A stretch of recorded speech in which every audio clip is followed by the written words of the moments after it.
An arrogant passenger mocked an older man until he realized it was Clint Eastwood. You won't believe how it ended.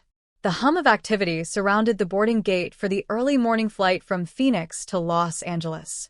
Passengers shuffled forward in neat lines, clutching coffee cups and carry-ons, their faces set with a mix of fatigue and purpose. It was a first-class boarding group, and the energy felt both exclusive and restrained.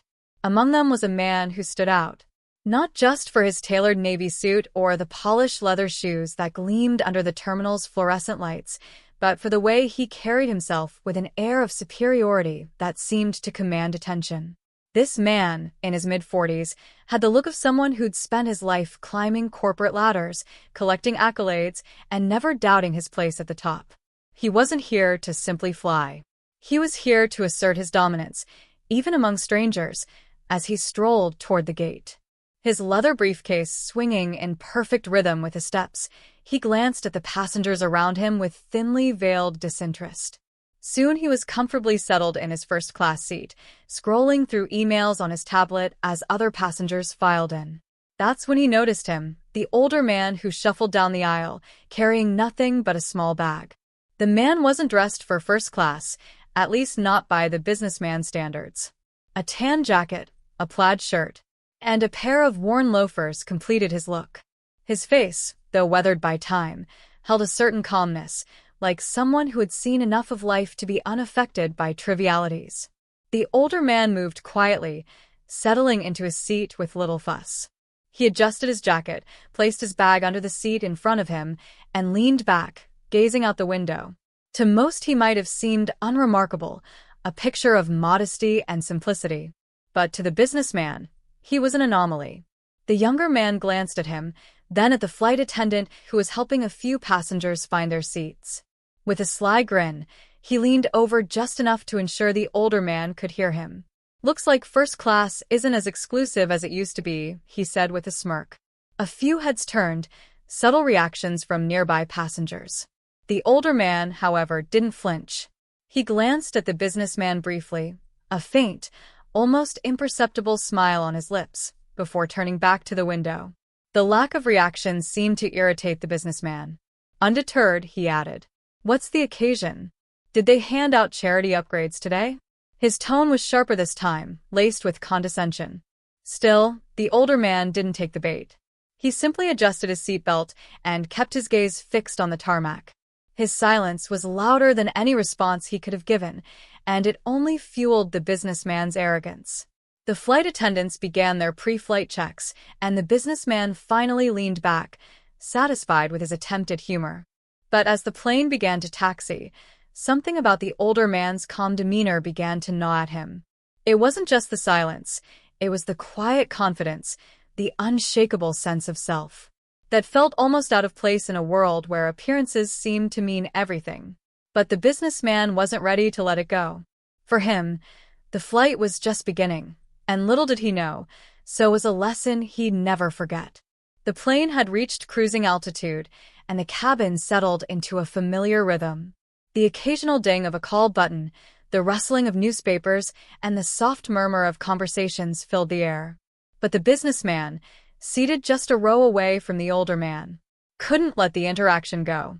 Something about the older man's presence, his calmness, his refusal to engage, felt like a challenge, though he couldn't quite explain why. He crossed one leg over the other and leaned slightly into the aisle, glancing at the man who continued to stare out the window. The businessman's lips curled into a smirk as he decided to press on. "I'm curious," he said loud enough for a few passengers nearby to hear. "What brings someone like you to first class? Big lottery win?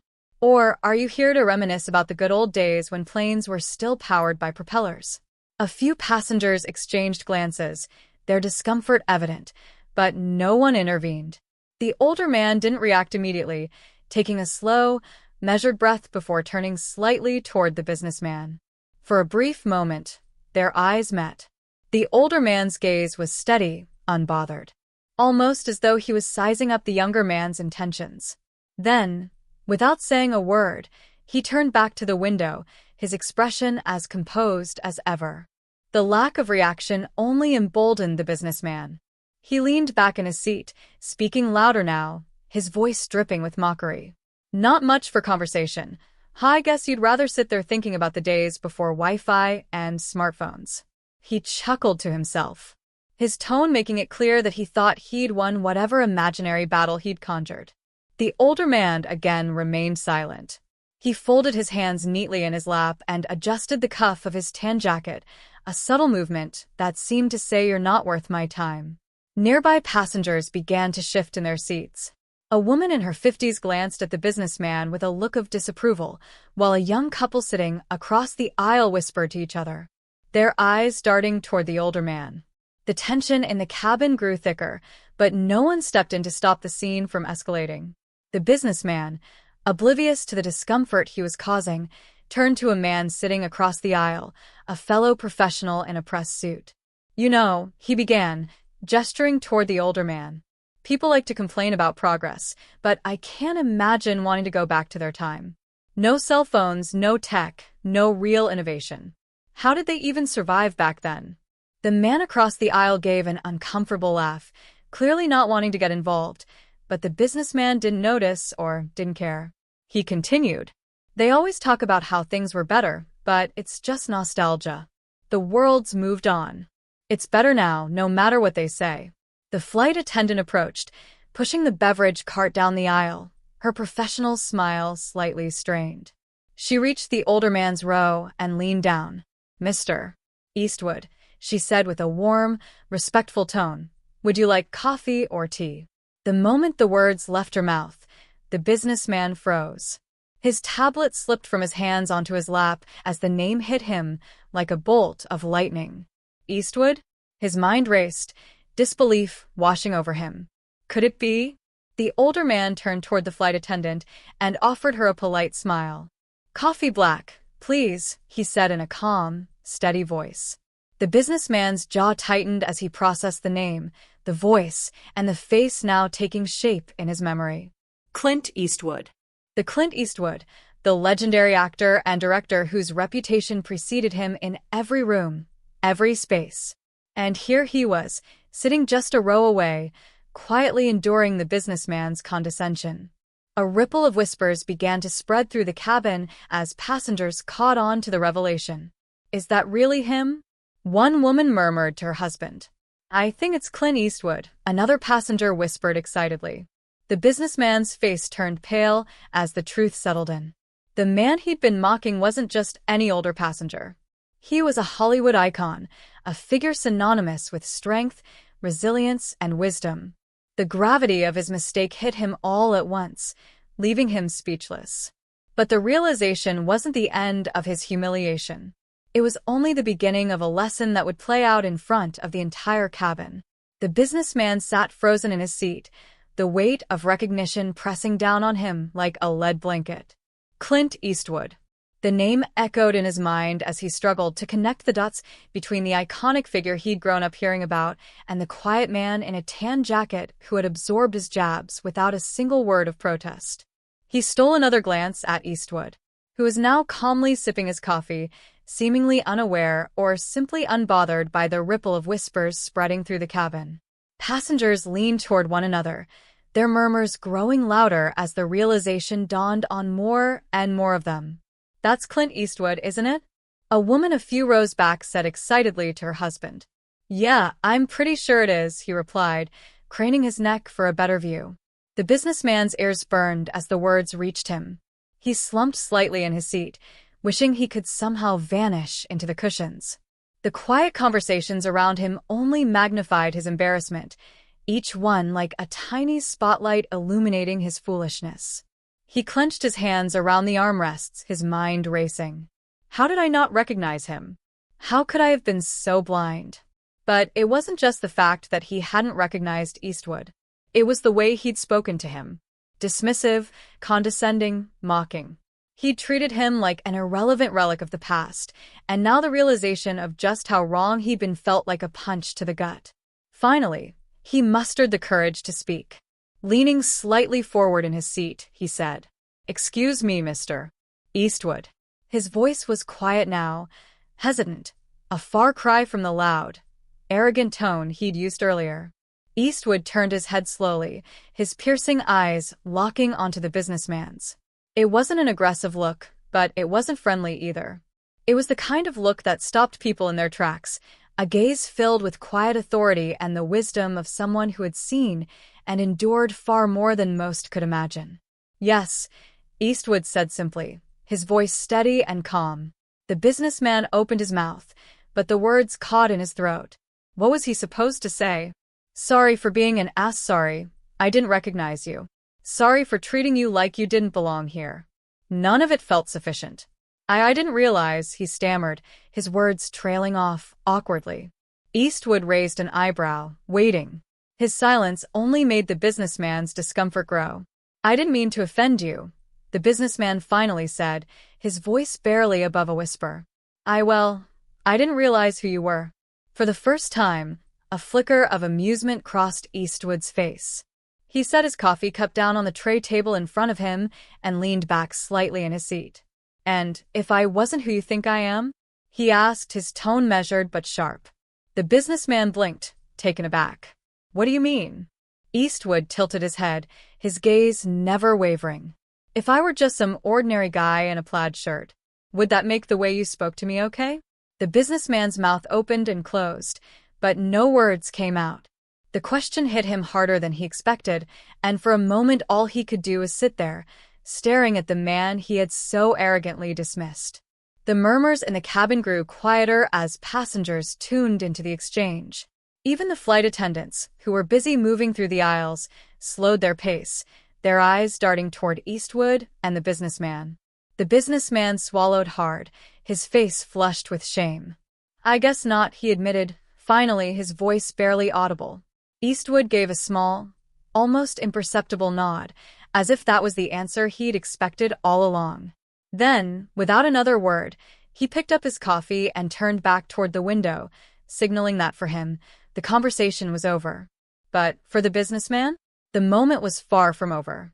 The lesson Eastwood had just delivered calmly, succinctly, and with more impact than any raised voice or angry retort ever could, hung heavy in the air, and there was number escaping it.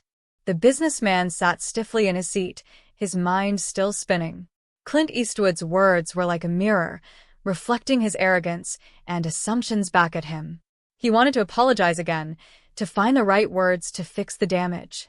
But his confidence, the very thing he had flaunted earlier, was now nowhere to be found. Finally, after what felt like an eternity, he leaned forward again, his voice low and tentative. "Mr. Eastwood, I owe you an apology. I wasn't trying to." Eastwood raised a hand, cutting him off mid-sentence, but his expression remained calm. "You don't need to explain," he said, his tone even but firm. "What's done is done. But there's a lesson here if you're willing to hear it." The businessman nodded quickly, his eyes wide, eager to redeem himself. The cabin seemed quiet, as if even the other passengers were waiting for what Clint Eastwood would say next. Eastwood leaned back slightly, his fingers wrapping loosely around his coffee cup. "People always think respect is something you earn by being someone important, someone with a title or a reputation," he began, his voice carrying the weight of decades of experience. "But real respect, that's not about who the other person is. It's about who you are." The businessman's breath caught. He opened his mouth to respond, but no words came. Eastwood's words hit him square in the chest, the simplicity of the truth, cutting through all the excuses he'd been preparing. "You see," Eastwood continued, his gaze steady, "respect isn't conditional.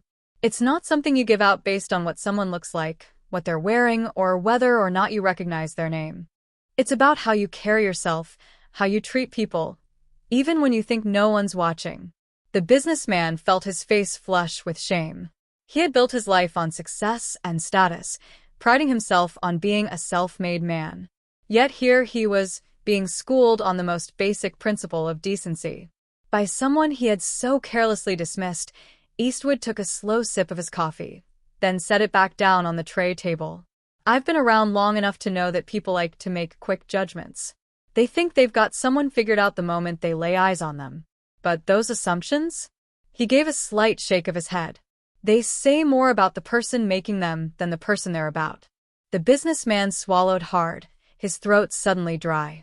He wanted to say something, anything, but the weight of his own guilt held him silent. "I'm not telling you this to make you feel bad," Eastwood said, his tone softening slightly. "I'm telling you because I hope you'll think about it the next time you look at someone and decide they're worth less than you." For a moment, the cabin was completely still. The businessman sat motionless, his eyes fixed on Eastwood, who now turned back toward the window. His demeanor as calm as ever, the businessman's mind raced. He thought of all the times he had dismissed people in his life, co-workers, strangers, even friends, because they didn't fit into his narrow definition of success or relevance. How many opportunities had he missed to connect, to understand because of his own arrogance? But as he sat there grappling with the weight of his own behavior, he realized that Eastwood's words weren't just a rebuke, they were an invitation to change. As the flight continued, the businessman remained silent, his thoughts churning with a mix of regret and introspection. The hum of conversation around him seemed distant now, a muffled backdrop to the storm inside his mind. Clint Eastwood's words echoed in his head, each sentence hitting harder the more he replayed them. Respect isn't about who the other person is. It's about who you are. He glanced again at Eastwood, who sat peacefully in his seat, looking out the window as though the entire exchange had been just another moment in a long and storied life. There was no animosity in his expression, no lingering irritation. It was as if the lesson had been given, and the older man had moved on, leaving the businessman alone with his thoughts. And those thoughts were relentless. The businessman began to replay not just this interaction, but others' moments from his life where he'd been quick to judge, quick to dismiss. He thought about the intern he'd once ridiculed for suggesting an idea he deemed too inexperienced to understand. Months later, that same idea became a cornerstone of the company's success, though it was credited to someone else. He thought about the janitor at his office, whom he'd never bothered to greet. Until the day that man stopped to help him pick up scattered papers after he'd tripped in the hallway, he thought about colleagues whose opinions he brushed aside, neighbors whose names he didn't know, strangers whose stories he never cared to hear. Each memory added to the weight in his chest, a growing realization of how his arrogance and assumptions had shaped his interactions with others. He had built a life on the belief that success and intelligence gave him the right to look down on people, to measure their worth by his own skewed standards. But Eastwood's calm words had shattered that illusion. The businessman shifted uncomfortably in his seat. He wasn't used to feeling small. He prided himself on being in control, on knowing how to command a room. Yet here he was, humbled by a man who hadn't raised his voice, hadn't argued, hadn't done anything but speak the truth. A memory from his childhood surfaced unexpectedly. He remembered his father, a strict but fair man, telling him, "Son, how you treat someone who can't do anything for you says more about your character than anything else." At the time, he had brushed the words aside, too young and self-assured to think they applied to him. Now, sitting in first class with the weight of his own behavior pressing down on him, those words felt more relevant than ever. He glanced around the cabin, noticing the quiet admiration others seemed to have for Eastwood. Passengers who had barely looked up from their devices earlier were now stealing glances, whispering among themselves. But Eastwood didn't seem to notice. Or perhaps he simply didn't care. His quiet confidence wasn't performative. It wasn't about commanding attention or seeking validation. It was just who he was. The businessman felt a pang of envy. Not for Eastwood's fame or success, but for his sense of self. He realized that his own confidence had always been tied to external markers. His job title, his salary, his possessions. Without those things, who was he? Could he still command respect, or would he crumble under the weight of his own insecurities? He looked down at his hands, suddenly aware of how tightly he was gripping the armrests. His knuckles were white, his palms sweaty. Slowly, he released his grip and took a deep breath. There was no undoing what he had said to Eastwood, no erasing the embarrassment of this flight. But there was something he could do. He could learn for the rest of the flight. The businessman stayed quiet, his mind occupied with the implications of Eastwood's words. He thought about the kind of person he wanted to be. The kind of person who could command respect not through power or wealth, but through kindness and humility.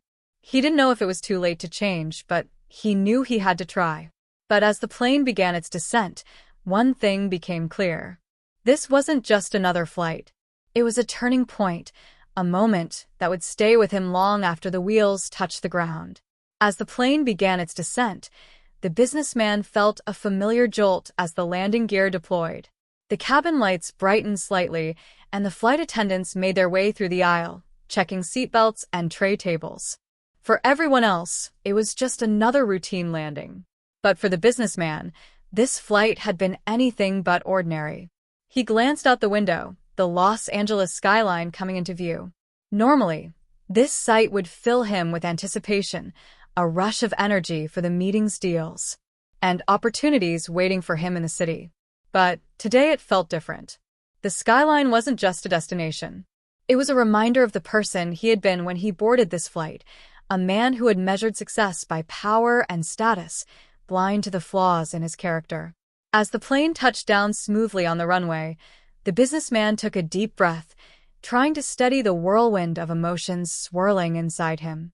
He felt the weight of Eastwood's words still pressing on his chest. Respect isn't about who the other person is. It's about who you are.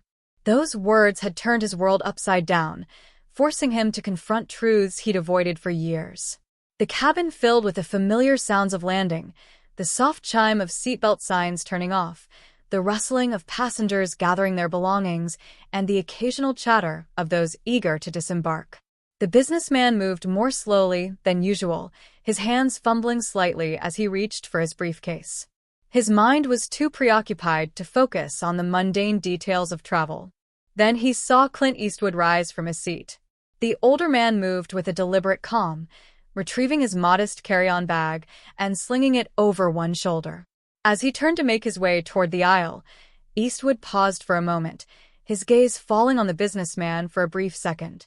The businessman felt like a child caught doing something wrong. He opened his mouth to speak, but before he could say anything, Eastwood gave him a small, knowing smile. It wasn't smug or dismissive. It was forgiving. "Take care of yourself," Eastwood said quietly, his voice carrying the same steady authority that had silenced the businessman earlier. And with that, Eastwood turned and walked toward the exit, leaving the businessman sitting there stunned. Those simple words, spoken without malice or bitterness, carried more weight than the businessman could have anticipated. It wasn't just a farewell, it was a reminder, an invitation to be better. As the businessman finally stood and shuffled into the aisle, he noticed the way other passengers looked at Eastwood as he passed.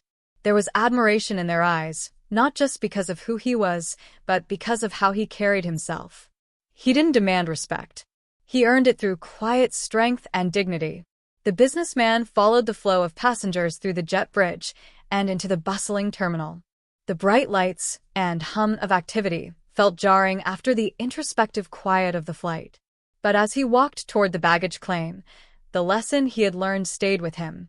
He thought about all the times he had judged people based on appearances, status, or perceived importance. He thought about the countless opportunities he'd missed to connect with others, because he had been too wrapped up in his own ego, and he thought about the kind of person he wanted to be moving forward, someone who gave respect freely, not because of what someone could do for him, but because it was simply the right thing to do. When he reached the baggage claim area, he paused for a moment, pulling out his phone. His instinct was to check emails, dive back into work, and bury the uncomfortable feelings of the past few hours, but instead, he opened a blank note and typed 3 simple words. Be like Eastwood. He didn't know what the road ahead would look like, but he knew he couldn't go back to being the person he was before. That flight had changed him in ways he couldn't yet fully articulate, because sometimes the most important lessons come not from lectures or books, but from the quiet moments when someone holds up a mirror and forces you to see yourself for who you truly are. As he left the terminal and stepped into the Los Angeles sun, the businessman felt something he hadn't felt in years. Humility. And with that humility came hope. The hope that he could start again, this time with a heart more open and a mind more willing to listen. If this story resonated with you, share it with someone who might need a reminder about the power of respect and humility. Don't forget to subscribe for more stories that inspire and challenge us to grow. What would you have done if you were in his shoes? Let us know in the comments below.